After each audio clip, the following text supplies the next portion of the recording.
Hey mes Phoenixous, ici le Phoenix. Aujourd'hui, retour sur le tome 33 de l'Attaque des Titans.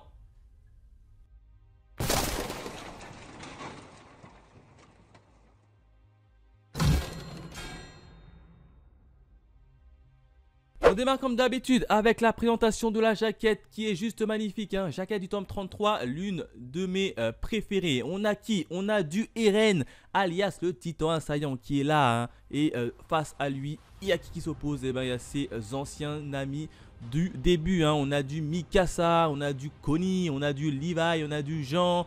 Donc c'est pas mal. On a même du Armin, hein. Donc pas mal de monde face à lui qui sont un peu le dernier rempart face à la destruction du grand terrassement. Quatrième de couverture, c'est pas ma plus préférée, hein, comme vous le savez dans cette série. Les quatrièmes de couverture, elles sont pas top, hein. On a comme d'habitude les guerriers Mar et les guerriers Eldiens qui s'opposent avec un petit résumé qui nous tease un peu de ce qui va se passer dans ce tome, hein. Donc c'est pas mes préférés. Et en termes de bonus, on a la présentation des personnages qui est là pour le coup, est vachement cool et vachement bien fait avec les différents protagonistes, hein, les guerriers Mar, les guerriers Eldiens, les mercenaires anti-Mar, etc., etc. Et à chaque fois, c'est mis à jour et ça, c'est vachement cool. Enfin, à la fin du manga, on a une petite bande dessinée qui reprend nos héros dans un monde et dans un univers un peu différent. Voilà ce que je pouvais dire en termes de bonus. Cette fois-ci, on passe maintenant à la review. Qu'est-ce qui s'est passé au niveau de ce tome 33? Eh bien, pas mal d'événements, hein, puisqu'il s'est passé 3 événements. Alors, au niveau du premier événement, j'ai envie de l'intituler le désespoir. Et oui, puisqu'on a nos chers Mikasa, Armin, ont tout simplement réussi à récupérer l'avion, hein, le fameux avion pour arrêter et stopper Eren. Sauf que t'as Frog qui sort de sa cachette et qui allume tout simplement l'avion et qui fait des gros trous avec son arme dans l'avion. Du coup, l'avion est quasiment inutilisable et ça stoppe bien évidemment l'avancée de nos héros pour aller stopper Eren. Mikasa qui voit ça, qui se retourne, elle voit tout simplement Frog qui est en train de pulvériser l'avion. Elle lui littéralement coupe la gorge avec son appareil tridimensionnel. Elle le vise et puis elle bute Frog, hein. Donc à mon avis, Frog est mort. Et Frog, hein, quand même, il est absolument magnifique, en tout cas pour Eren, hein, puisqu'il s'est dégoté un magnifique bras droit à Eren, hein, en la personne de Frog, qui a été bon jusqu'au bout, hein, jusqu'au bout. Il a mis des bâtons dans les roues pour nos héros et ça c'est plutôt magnifique. Du coup, dans le même temps, on a Hanzi qui va essayer de stopper l'avancée du grand terrassement pendant que son équipe rafistole un peu l'avion pour pouvoir s'envoler, hein. On a du coup NC face aux titans, aux colossaux, hein, qui sont sortis du mur, hein. Alors NC qui n'a pas de titan, je sais pas comment elle va résister, hein. On se demande comment elle va résister, etc. Et bien évidemment il est arrivé ce qu'il est arrivé, hein. Hanzi s'est tout simplement sacrifié pour permettre et gagner du temps à son équipe de rafistoler l'avion et de se barrer. Donc Hanzi perd la vie également dans cette petite confrontation, hein. Hanzi également, hein. Hanzi, très bel accomplissement d'Hanzi, hein, qui se sacrifie et qui donne la main à Armin, puisqu'avant de mourir, Armin avait quand même donné la main et le capitanat à Armin, qui reprend le flambeau du capitaine et qui devient maintenant le chef un peu de l'escouade du bataillon d'exploration. Bon, faut pas se cacher, dans le bataillon d'exploration, il y a quasiment plus personne, c'est quasiment totalement décimé, mais en tout cas, c'est Armin qui reprend le pouvoir. Enfin, autre point également, hein, toujours dans le désespoir, hein, puisqu'on a Annie. Annie qui jette l'éponge, Annie qui a tout simplement marre de se battre, qui abandonne et qui jette l'éponge et qui se barre tout simplement. Et ça, c'est vraiment dommage puisqu'on connaît tous Annie, elle a une puissance phénoménale grâce à son titan, hein, le titan féminin. Et elle est très forte en combat rapproché. Et le fait que Annie abandonne ses compagnons et tire sa révérence, oh, c'est une grosse force militaire en tout cas pour nos héros qui disent au revoir et qui leur mettent un peu plus dans la mouise, hein. Donc Annie se barre et laisse ses compagnons diriger bien évidemment l'assaut face à Eren seul.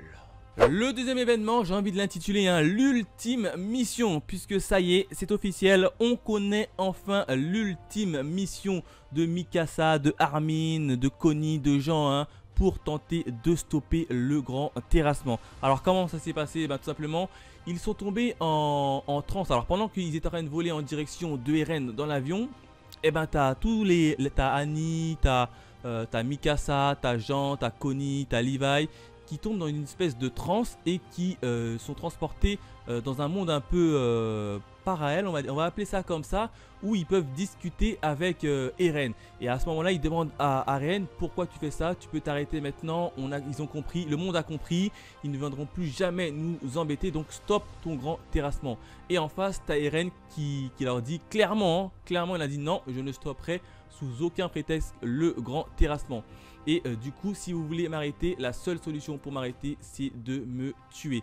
Donc clairement, Eren va jusqu'au bout et pose les bases. Il dit clairement: si vous voulez me stopper, il va falloir me tuer. Et là, tu as quand même les anciens compagnons qui étaient là depuis le début avec Eren, qui voulaient tout sauf en arriver là. Et puis là, ils se rendent compte très clairement qu'ils n'ont pas le choix et que s'ils veulent sauver le monde entier, ils sont obligés de buter Eren.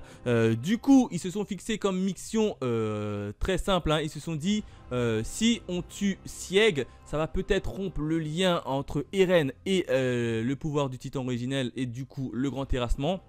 Et du coup, ça va s'arrêter tout ça.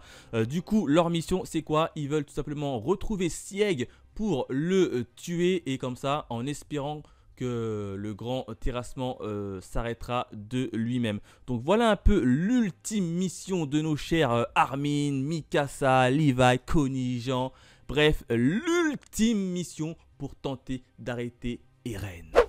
Enfin, le troisième événement, j'ai envie de l'intituler l'espoir. Et oui, il fallait bien terminer sur une note positive pour nos héros. Alors comment ça s'est passé tout ça? Maintenant qu'ils ont leur mission à faire, ils vont tout simplement essayer de trouver le titan bestial, Sieg, pour pouvoir le tuer. Et puis là, devinez qu'est-ce qui arrive. Ils arrivent aux côtés de Eren grâce à l'avion et ils le rattrapent. Et puis tu as le titan bestial qui sort à côté d'Eren et qui commence à les canarder avec des... Je sais pas c'est quoi. Où est-ce qu'il a trouvé? Je sais plus c'est quoi. C'est pas des pierres. Je crois que ce sont des os qu'il a trouvé à côté. Alors je sais plus avec quoi il canarde, mais en tout cas il canarde l'avion qui arrive en direction d'eux. Et tu as le titan bestial qui est là. Et là, je me pose une question, comment ça se fait que le titan bestial est aux côtés d'Eren, puisqu'on l'avait vu dans les tomes précédents, on a le titan bestial, Sieg, qui a été laissé pour mort par terre par Levi, qui était totalement explosé. Et puis il y avait un titan qui passait par là, qui a pris le Sieg et qui l'a bouffé. Et puis là, d'un coup, tu revois le titan bestial, il sort aux côtés, tranquille, d'Eren. Alors là, même moi, j'étais un peu interloqué. Peut-être on aura les réponses dans le dernier tome, mais en tout cas, ça m'a un peu embêté tout ça. Du coup, on a la mission qui se met en place. Et puis, tu as l'équipe de Armin qui essaye de tuer le bestial. Du côté de Annie, puisqu'on a un petit regard aussi sur Annie qui avait décidé d'abandonner et qui a pris le bateau en compagnie de la chef des Azul, la chef des Azul. Du coup, elle est en compagnie de Falco et de Gabi, qu'elle ramène également avec elle. Et elle est tout simplement interpellée par Falco, Falco qui lui demande clairement, qui lui dit: mais Annie, ton titan, il n'a pas la capacité spéciale de pouvoir réutiliser un pouvoir une fois que le titan l'a avalé. Et puis là, Annie il fait: oui, effectivement, mon titan a la capacité d'utiliser un pouvoir d'un autre titan qu'elle aurait bouffé. Donc là, vous la voyez un peu à venir la fin de l'histoire. Du coup, Falco, il a en tête quoi? Il a en tête tout simplement que Annie bouffe une partie du titan de Falco. Comme ça, Annie aura la capacité de voler, puisqu'on a tous vu quand Falco s'est transformé la première fois, il avait une capacité a priori de vol, puisque quand il s'est transformé, son titan, il avait une espèce de bec et il avait des ailes. Donc a priori, son titan serait capable de voler. Et donc Falco a tout simplement demandé à Annie s'il pouvait bouffer un morceau de son titan Comme ça, Annie pourra utiliser la fonction un peu débloquée, la fonction débloquée du vol. Et Annie pourra voler pour aller essayer d'intercepter Eren. Donc moi je le vois comme ça à la fin du manga, je le vois que Annie va tout simplement bouffer une partie du titan de Falco. Du coup Annie va pouvoir voler et Annie va tout simplement revenir dans la bataille et venir à la rescousse de ses compagnons qu'elle a laissés. Donc je le vois un peu comme ça dans le dernier tome, puisque je vois que ça arriver en tout cas.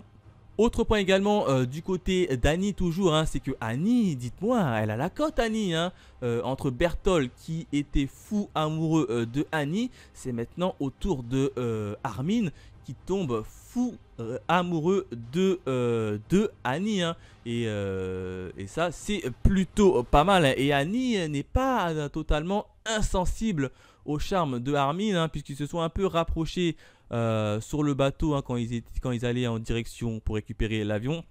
D'autant plus que pendant toute la captivité de Armin, lorsqu'elle était enfermée dans une prison de chrysalis, là, de glace, là, t'as Armin qui lui rendait souvent visite pour lui expliquer ce qui se passait, etc. Donc les deux se sont un peu rapprochés, il y a une petite attirance entre les deux, manque de peau bien évidemment, ils ont tous les deux un titan dans leur corps et du coup ils en ont pour 9 ans, enfin Annie elle était transformée en titan depuis bien plus longtemps que Armin, donc à mon avis mourra bien avant, puisque lorsqu'on a un titan en soi, on n'a que 9 ans devant soi, donc là c'était sympa, une petite histoire d'amour là pour terminer, pour un peu cette petite série, enfin ce petit tome positif, hein, avec Armin et Annie qui se rapprochent.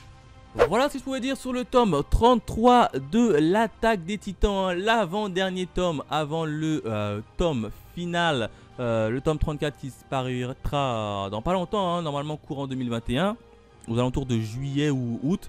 En tout cas, j'ai très hâte de savoir comment va se terminer cette fin, hein, puisque j'ai réussi à pas me faire spoiler les derniers événements. Donc je vais tout simplement kiffer ma lecture. En tout cas, pour ce tome-là, si je devais lui mettre une note, je leur ai mis quand même une note de 5 sur 5 en termes d'étoiles. N'hésitez pas à me dire dans les commentaires qu'est-ce que vous en avez pensé du tome 33. Si est-ce que vous voyez la même fin pour que moi, tout simplement, hein, avec l'intervention de Annie qui va rejoindre ses compagnons. Bref, dites-moi tout ça dans les commentaires et nous, on se dit à très vite pour de nouvelles aventures. Allez, bye mes Phoenixous.